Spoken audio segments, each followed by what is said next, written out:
নিম্নচাপের প্রভাবে 2 দিন ধরে চলছে টানা বৃষ্টি। পাহাড় ধসের সতর্কতা জারি করায় চরম আতঙ্কে জীবন পার করছে বন্দরনগরীর প্রায় 6,500 পরিবার।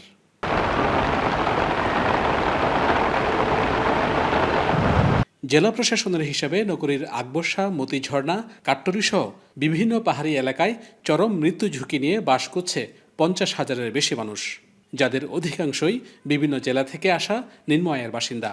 বিকল্প বাসস্থান না থাকায় বাধ্য হয়েই জীবনের ঝুঁকি নিয়ে বসবাস করছেন বলে জানান তারা।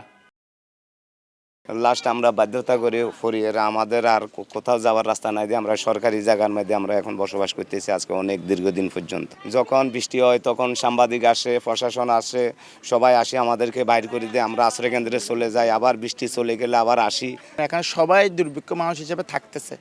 আমরা এটা প্রত্যাশা করি যে মানুষ বাইরে ডুঙ্গারে আসে আমাদের বাংলাদেশে থাকতেছে, ঠিক আছে, কিন্তু ওরা আশ্রয় পাচ্ছে, জায়গা পাচ্ছে, কিন্তু আমরা অসহায়, আমরা কিছু পাইতেছি না।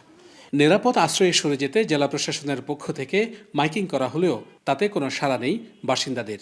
এই অবস্থায় প্রয়োজনে জোর করে সরিয়ে দেওয়ার হুঁশিয়ারি প্রশাসনের।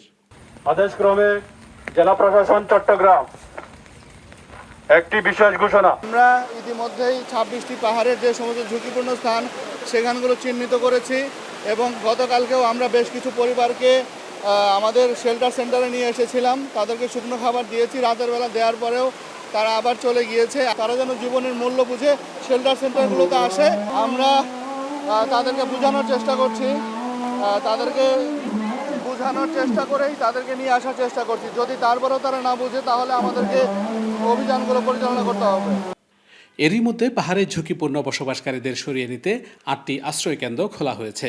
অবশ্য বাসিন্দাদের অধিকাংশই সেখানে যেতে চান না। Shahnaz Riton, one news, Chittagong.